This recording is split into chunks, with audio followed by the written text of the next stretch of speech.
Yeah. And where are good places to start and focus and remove? Like, what would you suggest? Like, if somebody's like, I've never looked at this, I've Mhm. no idea, but are going to start looking at their labels and Mhm. maybe start making some baby steps, changes, what would you suggest?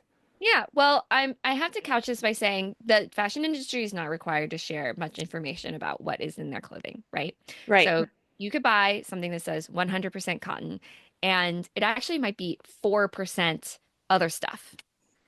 Because anything that's less than 5% of the weight of the garment doesn't really have to be listed. It's a really Uh, good point. yeah. So it could have dyes, it could have finishes, it could have processing, intermediate chemicals, it could have contamination, it could have pesticides, fungicides just from the storage and shipping of all this stuff. So, Mhm.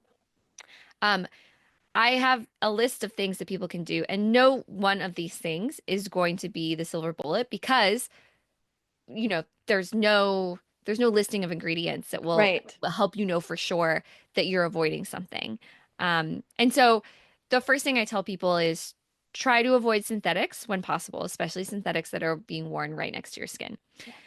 They will have these known sensitizing dyes used on Mm. them. I always compare it to, if you imagine trying to dye a plastic water bottle. Ah, Yes. So hard. that plastic that water bottle is made out of is PET. It is actually the Mm. exact same thing as polyester. Ah, So if you imagine trying to dye that water bottle, you can imagine how gnarly those dyes are. And so if you avoid synthetics, you're avoiding that. You're also avoiding it. They're just more likely to have other known hazardous chemicals on them.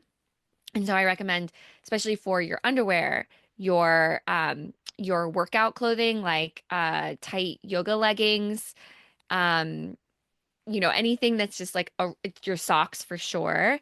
Anything that you could sweat in on your intimate parts that's just next to your body all the time, pajamas, sheets, things like that. Try to get synthetics out. Of course, right. I still have, raincoat shells and things like that. Right. Um, so start there.